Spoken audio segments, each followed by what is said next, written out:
नमस्कार दोस्तों, एक बार फिर आपका स्वागत है हमारे अपने चैनल नीर स्टडी प्लेनेट में। जहां पिछले 2 चैप्टर्स हमने कंप्लीट कर चुके हैं, परसेंटेज और प्रॉफिट एंड लॉस। उसके बाद हम सिंपल इंटरेस्ट पढ़ रहे हैं। तो आइए 15 ऐसे प्रश्न जो परीक्षाओं में अक्सर पूछे जाते हैं और इन्हीं पर आधारित नए क्वेश्चन भी बनते हैं। और बेसिक से हम लॉजिकल मेथड सीखेंगे कि लॉजिक कैसे लगाए जाते हैं क्वेश्चंस में और कैसे जल्दी से आंसर निकाले जाते हैं। चलिए शुरुआत करते हैं। क्वेश्चन में सबसे पहले मैं आपको बता दूं कि प्रिंसिपल होगा, प्रिंसिपल मूलधन होगा, जिसे मूलधन से डिनोट, मूलधन होगा मतलब कोई धन दिया होगा उधार और किसी दर पर दिया होगा जिसे हम R% से शो करेंगे, और एक निश्चित समय के लिए दिया होगा जिसे हम T से डिनोट करेंगे। तो सिंपल फॉर्मूला बन जाता है साधारण ब्याज का, मूलधन गुणा दर गुणा समय बटे 100। इस तरीके से बन जाता है ये सिंपल फॉर्मूला। हम फॉर्मूला कहीं कहीं यूज करेंगे और कुछ क्वेश्चंस में हम नॉर्मली देखेंगे कि हमारे आंसर्स डायरेक्ट आ जाएंगे। तो सबसे पहले हम ये देख लेते हैं, जो टाइम होता है वो एक वर्ष में दिया होता है, दूसरा माह में दिया होता है और तीसरा दिया होता है दिन में। तो जब वर्ष में दिया होता है तो कोई चेंज नहीं करते हैं, ईयरली होता है। तब माह में दिया होता है मतलब मंथ्स में दिया होता है तो मंथ अपॉन 12 लगा देते हैं, 12 का भाग दे देते हैं। दिन में जब भी दिया होता है तो दिन में हम हमेशा 365 का भाग देते हैं और डेज ऊपर लिख देते हैं। अब देखिए, जब भी वो दिन का पूछेगा तो इनसे बाहर कुछ भी नहीं पूछेगा। इतने दिन का पूछेगा 73 दिन का, फिर 146 डेज का पूछेगा, फिर 219 डेज का पूछेगा, या फिर 292 का पूछेगा। तो ये टोटली कुछ नहीं है, ये 73 का पहाड़ा है, 73 का टेबल है। ये 1 टाइम, ये 2 टाइम्स, ये 3 टाइम्स, ये 4 टाइम्स और ये 5। अब नीचे हम हमेशा 365 रखेंगे, तो यदि 73 रखते हैं ऊपर तो ये हो जाएगा 1/5, 146 रखेंगे तो 2/5, ये रखेंगे तो 3/5। ये अंडरस्टूड रहेगा। तो आप जितने जल्दी इस क्वेश्चन को करेंगे समझकर उतना बेहतर रहेगा। देखें 6% है और 219 डेज को आप सीधा आप लिख सकते हैं कितना, 3/5, क्योंकि 219 लिखेंगे और 365 बटे में लिखेंगे तो ये 3/5 बार कट जाएगा। तो यहाँ पर आप डायरेक्ट लिख सकते थे इतना, और बटे 100% का ये 2 जीरो कैंसिल, इसे काटा आपने 12 बार, 12 छिंग 72 या 216, मतलब आप 72 इंटू 2 करेंगे तो आपका आंसर 3 करेंगे, सॉरी, यही आएगा। ये देखिए, तो ये आपका आंसर आ चुका है, जो आपका क्या बना है, सिंपल इंटरेस्ट। नेक्स्ट क्वेश्चन देखते हैं।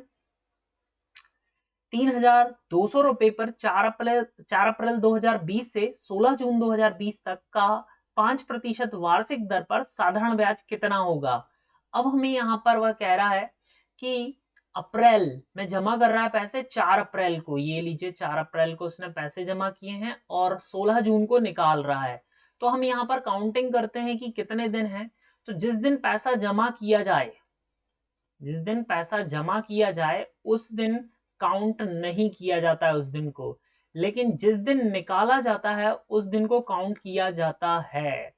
और एक चीज और बता दूं मैं आपको कि इतना परेशान होने की इसमें आवश्यकता नहीं है आपको। जनरली यहाँ पर जितने भी दिन देगा वो काउंटिंग में यही आएंगे हमेशा। तो आप इसके ऑलमोस्ट पास चलिए, जैसे वह 2 महीने से थोड़ा सा ऊपर जाता है तो 73 दिन होंगे, 3 महीने मतलब 4 महीने, 4 महीने हो गए 120 दिन, 5 महीने के आसपास, 5 महीने से थोड़ा सा कम तो 146 आएगा, हमेशा आएगा ही, क्योंकि अपॉन में 365 रखेंगे, काटने के बाद ये फिर 73 से ही कटेगा जैसे तैसे। तो देखें आप, पहले अप्रैल है, फिर मई है, जून है, तो आप एक लॉजिक लगा सकते हैं कि 73 डेज ही है। जैसा कि मैंने आपको फ्रंट में ही बताया कि लॉजिकल, बेसिक से आप कहाँ चलेंगे, लॉजिकल की ओर चलेंगे। तो यही लॉजिक्स होते हैं एग्जाम में समय बचाने के। तो देखें आप, हम डायरेक्ट रख सकते हैं यहाँ पर 73 डेज, ये 73/365 और इसका वैल्यू भी हमें पता है कि 1/5। तो हम सीधा इतना रखते, 3200 रुपए पर कितनी दर है, देखें आप 5% है और बटे 100 है, तो ये 100 से 100 कैंसिल, 5 से 5, 32 रुपए आपका आंसर आ चुका है। यदि आप इस बेसिक को समझ चुके हैं तो इसे आप लॉजिक में डेवलप कर सकते हैं बहुत आसानी से। और जब आप काउंटिंग करेंगे तो आपको पता है इस तरीके से काउंटिंग कर सकते हैं मंथ्स की। ये जो ऊपर वाले हिस्से होते हैं ये 31 के होते हैं, और जो नीचे वाले ये डाउन वाले हिस्से होते हैं इन्हें हम 30 बोलते हैं, 30 डेज में काउंट कर लेते हैं। और फरवरी 28 की होती है, जैसा कि आप जानते हैं। तो ये जनवरी 31 हो गया, फरवरी 28 हो गया, फिर मार्च हो गया 31, अप्रैल, मई, जून, जुलाई, अगस्त, सितंबर, अक्टूबर, नवंबर, दिसंबर। जो ऊपर वैल्यू आ रही हैं वो हो जाएंगी सीधी सीधी 31 की, जो डाउन आ रही है वो 30 की हो जाएंगी। तो नेक्स्ट क्वेश्चन देखते हैं मित्रों। किसी धन का साधारण ब्याज की 8% वार्षिक दर से 3 वर्ष का मिश्र धन दिया हुआ है। अब देखिए मिश्र धन का क्या फॉर्मूला होता है वो हम देख लेते हैं। अमाउंट इज इक्वल टू होता है प्रिंसिपल मतलब मूलधन प्लस साधारण ब्याज। तो मूलधन और साधारण ब्याज इसमें जुड़ जाता है। तो अब हम इसे दूसरे तरीके से करेंगे। जैसा कि हम जानते हैं हम जो भी धन देते हैं वो 100% होता है, और सिंपल इंटरेस्ट जो होता है वो R इंटू टी का मल्टीप्लीकेशन होता है। तो टोटल जो अमाउंट बनेगा वो इस तरीके से बनेगा।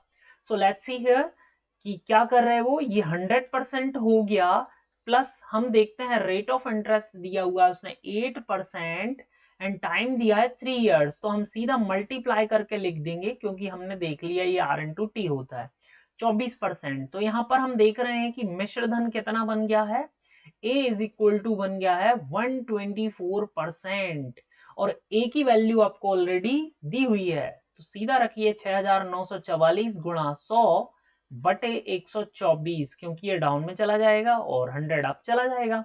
4 से काट देते हैं हम सीधा, 4 एकम 4 बचा 2, 4 सत्ते 28, फिर बचा हमारा कितना 1, 4 तिया 12, बचे 2, 4 छिंग 24, और 4 से काटा 4 तिया 12, 1। अब ये 31 से पूरा कट जाएगा। तो लॉजिकल तरीके से कैसे काटते हैं वो देखिए। यहां पर सबसे पहले देखिए कि ये है 170 के पास और ये 30 का पहाड़ा है, तो 3 5 15 मतलब 150, तो 5 बार कट चुका है ये। अब साथ में आप ये देखेंगे कि ये 3 अंक हट चुके हैं तो कुछ रिमेनिंग बचेगा यहाँ पर। अब यहाँ पर 6 है और 1 के पहाड़े में 6 बार में आता है, तो जो भी रिमेनिंग बचेगा लॉजिकल तरीके से हम उसे 6 टाइम काट देंगे। तो 5600 रुपए आपका आंसर आ चुका है। ऐसे ही सीखना है आपको, जल्दी से काटना। नेक्स्ट क्वेश्चन देखते हैं। 5600 रुपये हमारा थर्ड आंसर है। चलिए देखते हैं अगला क्वेश्चन। कोई धन किसी निश्चित दर पर 2 वर्ष के लिए साधारण ब्याज पर दिया गया, यदि ब्याज की दर 3% अधिक होती तो 108 रुपए अधिक मिलते। तो मूलधन निकालना है हमें। वो कह रहा है a sum of money lent at certain rate of simple interest for 2 years. If the rate of interest had been 3% higher, find the principal amount that would have been rate 108 more. 108 रुपए ज्यादा मिलते हैं। तो simple logic है, यदि यहाँ पर 3% ज्यादा कह रहा है वो, 1 साल में हमें इतना ज्यादा मिल रहा है, प्लस हो रहा है, तो ऑब्वियस सी बात है दूसरे साल भी हमें इतना ही ज्यादा मिलेगा। और टोटल हमें कितना ज्यादा मिल चुका है 2 साल में, 6% ज्यादा मिल चुका है। तो हमारे अकॉर्डिंग हम समझ चुके हैं कि 6% ज्यादा मिल रहा है। अब उसके अकॉर्डिंग देखते हैं वो क्या कह रहा है कि 108 रुपए ज्यादा मिलते हैं। तो ये दोनों आपस में क्या है, इक्वल हैं। तो अब हम डायरेक्ट काट सकते हैं। ये 18 छिक्का 108 होता है। 25 तक टेबल में अपने पिछले वीडियोस में आपको बता चुका हूं।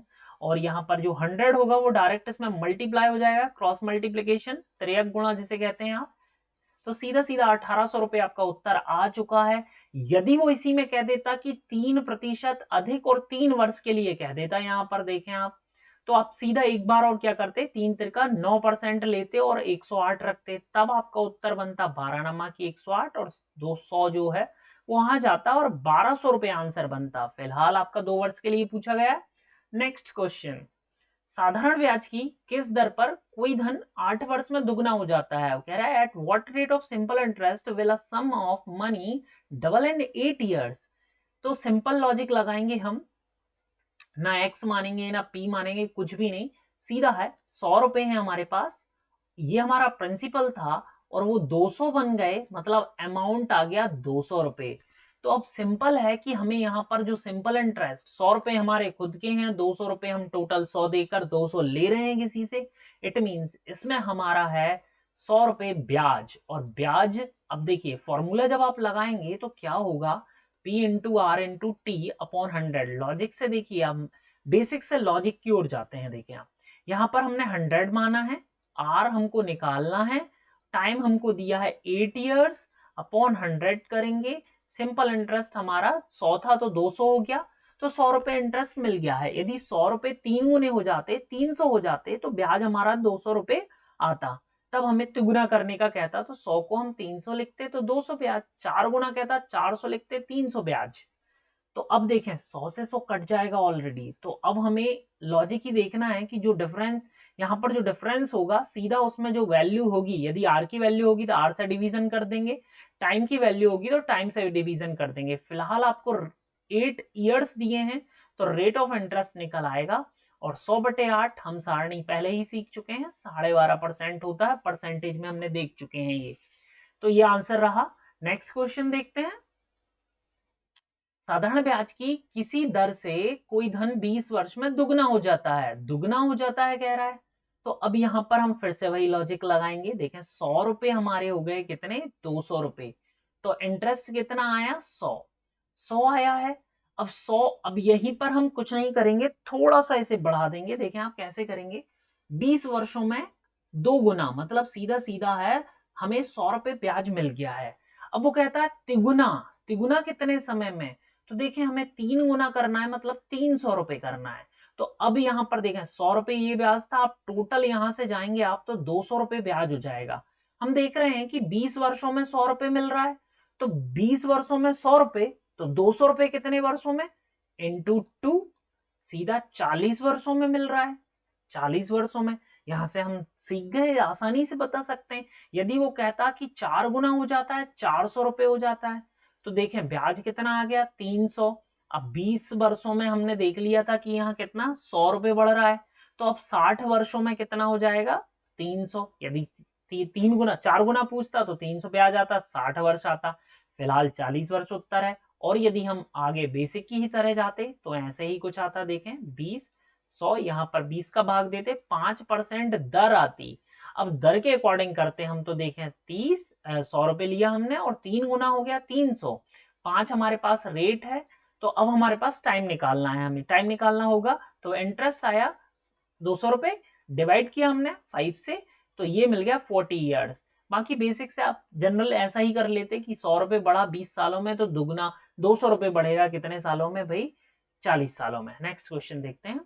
कोई धनराशि साधारण ब्याज की दर से 8 वर्ष में 2900 रुपए हो रही है, तो 8 सालों में 2900 हो रही है, इट मींस ये अमाउंट दिया हुआ है 8 ईयर्स का मिलाकर, मतलब इसमें प्रिंसिपल भी है और सिंपल इंटरेस्ट भी है, तब जाकर ये बन रहा है। और अगली कहानी में दिया हुआ है उसने 10 वर्षों में 3000 रुपए, ये लीजिए। तो यहां से यदि मुझे इनका डिफरेंस पता लग जाए, यस 2 ईयर्स का डिफरेंस है और 2 ईयर्स में 100 रुपीज एक्स्ट्रा मिल रहा है, ब्याज मिल रहा है, तो 2 से इसे काटेंगे तो 1 साल का ब्याज आता है 50 रुपए। अब जो 50 रुपए है, देखिए इसमें 10 साल का ब्याज जुड़ा हुआ है, हमें प्रिंसिपल मिल जाएगा यहां से। यदि हम 10 साल का हटा देंगे तो 1 साल का ब्याज 50, तो 10 साल का ब्याज 500 रुपए। तो देखें आप इसमें से यदि 500 रुपए हटाएंगे तो आपका मूलधन मिल जाएगा आपको 2500 रुपए। अब यदि यहाँ आपको चाहिए है रेट, वार्षिक ब्याज की दर चाहिए है, सिंपल इंटरेस्ट की रेट चाहिए है, तो आप देखें बेसिक फॉर्मूला, आर का वैल्यू चाहिए, 1 वर्ष रखें आप, बटे 100 लगाएं और 50 रुपए, 1 वर्ष का ब्याज इतना ही है, हमने यहाँ फाइंड आउट कर लिया था। 10 रखेंगे तो 500 रखना पड़ेगा, इसलिए ना रखें आप। अब देखें 25 दूनी हो गया 50, तो रेट ऑफ इंटरेस्ट आ गई है 2%। बहुत इजी होते हैं ये क्वेश्चंस, और 2% रेट आई है, और यहाँ पर किसी भी ऑप्शन में 2% नहीं है, इट मींस ये हमारा आंसर था 2%। तो देखते हैं नेक्स्ट क्वेश्चन।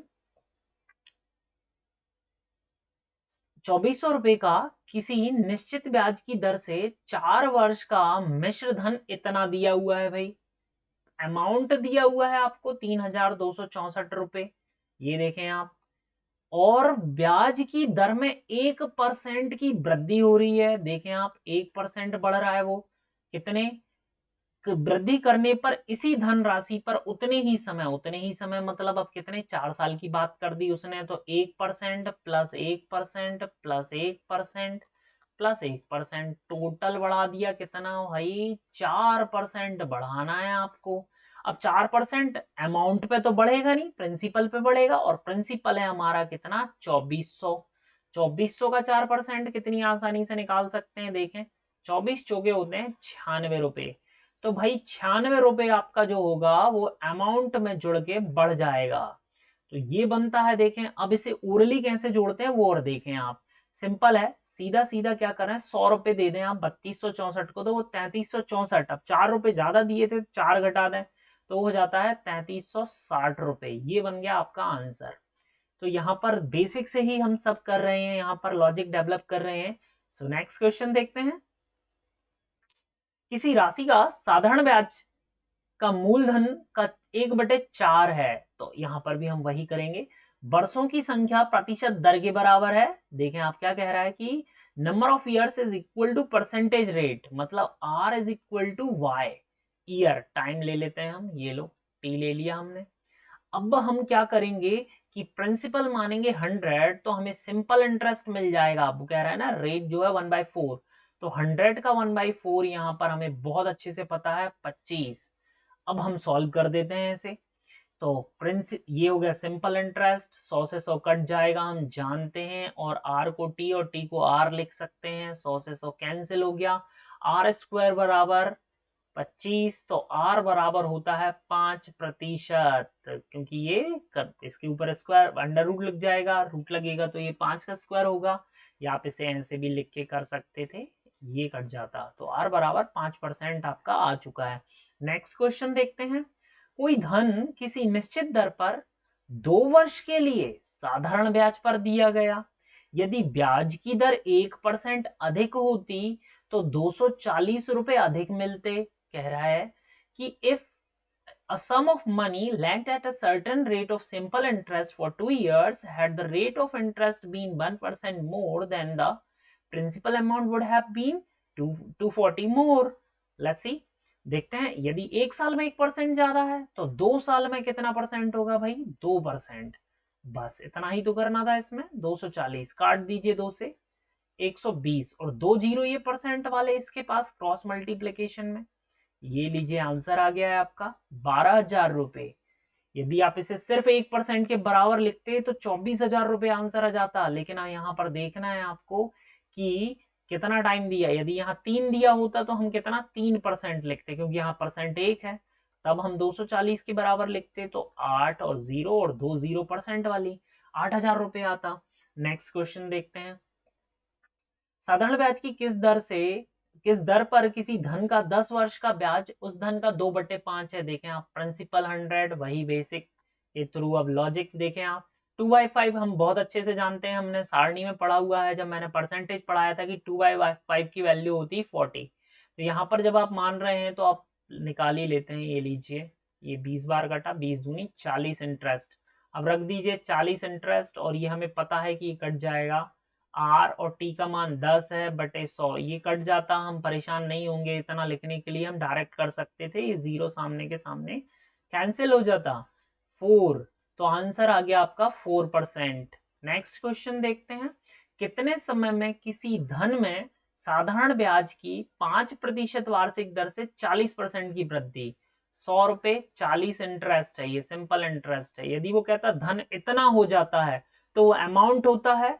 जैसे पहले क्वेश्चन में उसने कहा था कि 100 रुपए जो थे वो 300 रुपए हो गए, तो ये प्रिंसिपल था, ये अमाउंट था। लेकिन यहाँ डायरेक्टली वो सिंपल इंटरेस्ट की बात कर रहा है कि 40% की वृद्धि हो जाएगी धन में। तो 40 की वृद्धि होगी तो 140 बनेगा, ठीक है। तो ये अमाउंट बनेगा। तो हमें पता है 40 रुपए क्या आ गया, इंटरेस्ट आ गया। तो ये 40 आ गया, 100 से हम जानते हैं कट जाएगा। तो अब यहाँ हमें सीधा क्या लगाना है, आर और टी लगाना है। तो आर की वैल्यू हमारे पास कितनी है, 5 है। मैं पूरा ही लिख देता हूं ताकि आप समझ आसानी से लें। और t अपॉन 100, ये 100 से 100 ऑलरेडी कैंसिल। ये r की वैल्यू हमें पता है कितनी दी है, 5 दी है, और ये 5 अट्ठे 40 होता है। 8 आपका आंसर बन जाता है यहाँ पर। नेक्स्ट क्वेश्चन देखते हैं। यही बहुत इंटरेस्टिंग क्वेश्चंस हैं और बहुत इजी भी हैं। ये लगते हैं कि इन्हें कुछ अलग से किया जाए, नई मेथड डेवलप की जाए। तो देखें आप, बहुत आसानी से कर सकते हैं हम इसे, कि 3 वर्ष बाद दे 1092 रुपए वार्षिक बराबर किस्तों में चुकाना है। यदि साधारण ब्याज 12% दर जो है, सिंपल इंटरेस्ट रेट जो है 12% हो, तो प्रत्येक किस्त का मान क्या करना है, ₹1092 due after 3 years is to be repaid in equal annual installment if the rate of simple interest is 12% then find the value of each installment. देखें आप कैसे निकालेंगे वो हम करते हैं। सबसे पहले ये देखते हैं कि 3 इयर्स है टाइमिंग और 12% है, तो 3 ईयर के लिए आप सीधा लिख दें 300%। अब देखें आप 3 साल का ये हिस्सा खत्म हो चुका है, तो 2 साल का बचा और 1 साल का बचा, तो जो 12 है उसमें 2 का मल्टीप्लाई करें और 12 में 1 का 4 होता तो आप यहाँ पर 400 लिखते और फिर जो यहाँ से कहानी शुरू होती 4 के बाद से, देखें यहाँ 3 के बाद 300% लिखा, फिर 2 से कहानी स्टार्ट हुई, तो वैसे ही 4 में क्या होता है, 4 के बाद क्या बचता आपके पास, 3 बचता, 2 बचता, 1, तो इसमें रेट ऑफ इंटरेस्ट जो भी होगी उसका मल्टीप्लाई करेंगे। सो देखते हैं ये 1092 रुपए के बराबर, 12 दूनी 24, 12 एकम 12, तो ये 24% और ये 12%, ये अब आप लिखेंगे नहीं, ये मैं लिख के बता रहा हूं आपको, बस जोड़ देंगे तो 12 24 होते हैं 36, 336 बराबर 1092। ये स्टेप आपको डायरेक्ट लिखनी होती, आप आसानी से कर लेते, 324 और 12 36। अब आप इसे काट देंगे, 100 ऊपर जाएगा, 336 नीचे आएगा, 4 से काट देते हैं हम, 4 दूनी 8, बचे 2, 4 सत्ते 28, बचे 3, 4 बचा 1, 4 तिया 12, 3 टाइम्स गया ये यहाँ पर, ये लीजिए, और ऐसे काटते हैं, 4 अट्ठे 32, बचा कितना 1, 4 चौके 16, फिर 4 से कटेगा, 25 दफा जाता है ये, और 21 चौके 84, अब 21 से ये डायरेक्ट कट जाएगा, 21 एकम 21, बचते हैं कितने भाई, 21 के पहाड़े में 3 3 बार में आता है, तो जो भी बचेगा वो ऐसे ऐसे काट देगा, 63 हो जाएगा। 25 13 तो 25 धाम का 250 होता है, बहुत अच्छे से पता है आपको, और 25 तिया होते हैं 75, 275 होता है 325 रुपए। ऐसे ही करके जोड़ना है आपको ओरली। चलिए बढ़ते हैं आगे, ऐसा ही क्वेश्चन होगा एक और। साधारण ब्याज की 4% वार्षिक दर से 4 वर्ष बाद दे। अब देखिए सेम क्वेश्चन है, 4 वर्ष बाद देना है 848 रुपए, तो हम यहाँ पर बराबर में लिख लेते हैं 848। अब वगैरह 4% है और 4 वर्ष, तो अभी पिछले क्वेश्चन में ही आपने देखा कि वहां पर हमने कितना लिखा था, 3 साल के लिए 300%, अब यहाँ पर लिख देंगे हम 400%। और अब कितने से कहानी शुरू होगी, 3 से, फिर 2 से और फिर 1 से, तो देखें आप यहाँ पर रेट कितना है, रेट 4 है, तो 4 का इसमें मल्टीप्लाई करेंगे तो 12%, 4 में इसका मल्टीप्लाई करेंगे तो 8%, और 4 में इसका मल्टीप्लाई करेंगे तो 4%।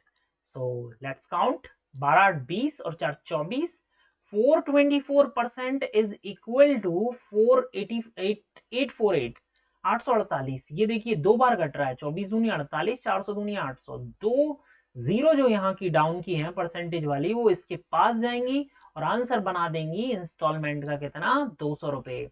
नेक्स्ट क्वेश्चन देखते हैं, 4000 रुपए के दो भागों में साधारण ब्याज पर उधार दिया, यदि एक भाग पर ब्याज की दर 8% तथा दूसरे भाग पर यह 10% वार्षिक हो तथा कुल ब्याज 352 रुपए मिले, तो 8% वार्षिक दर पर कितना धन दिया गया।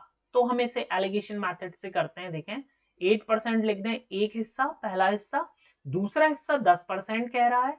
अब कॉमन जो है वो लेते हैं सबसे पहले, तो देखते हैं दोनों को मिलाकर कितना मिला है उसे, 352 रुपए इंटरेस्ट मिला है, तो हम सपोज कर लेते हैं यहाँ पर R% है 4000 का, ये 2 जीरो ये कैंसिल आउट हो गए हैं, R इज इक्वल टू हो गया 352/40, 4 से काटते हैं, 4 अट्ठे 32, बचा 3, 4 अट्ठे 32, 4 धाम 40। चाहे आप तो इसे 8.8 लिखकर भी कर सकते हैं और ऐसे भी कर सकते हैं, ऐसे भी इजी पड़ेगा, लेकिन आप पॉइंट लगा लें, आप यहाँ पर कोई इशू नहीं है। अब इसे माइनस करें तो बचेगा कितना, 0.8, इसे माइनस करेंगे आप तो 1.2। अब देखें एक पॉइंट ये है, एक पॉइंट ये है, तो ये सिंपल है, जो ये है कट जाएंगे आपस में, 4 तिया 12 और 4 दूनी 8, पॉइंट से पॉइंट आउट हो गया, एक अंक बाद था, एक अंक के बाद यहां था। अब देखें 4000 रुपए में से किसका हिस्सा चाहिए हमें, 8% वाले का चाहिए, 8% वाले का चाहिए, तो हमें यहाँ पर 8 वाले का हिस्सा है 3। ओके, भले ही हम इसे क्रॉस करते हैं, लेकिन इसके डाउन में इसकी वैल्यू, इसके डाउन में इसकी वैल्यू आती है। टोटल वैल्यू है इसकी कितनी, 5 है, 5 अट्ठे 40, 8 तिया 2400 रुपए, तो ये रहा 2400 रुपए आपका आंसर। तो ये 15 क्वेश्चंस ऐसे क्वेश्चंस थे जिनसे एग्जाम में अक्सर क्वेश्चन पूछे जाते हैं। इसी पर सिंपल इंटरेस्ट से कम क्वेश्चंस आते हैं, बहुत कम आते भी हैं तो इन्हीं से रिलेटेड आते हैं।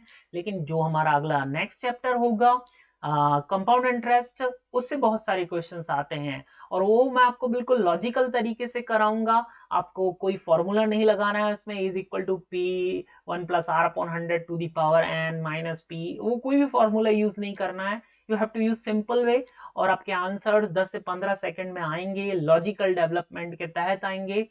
तो इस वीडियो में इतना ही, अगले वीडियो में हम कंपाउंड इंटरेस्ट करेंगे। दोस्तों देखने के लिए धन्यवाद और लाइक शेयर और सब्सक्राइब करते रहें और प्लीज़ कमेंट भी करके बताएं कि हम और क्या बेहतर कर सकते हैं। So thank you for watching.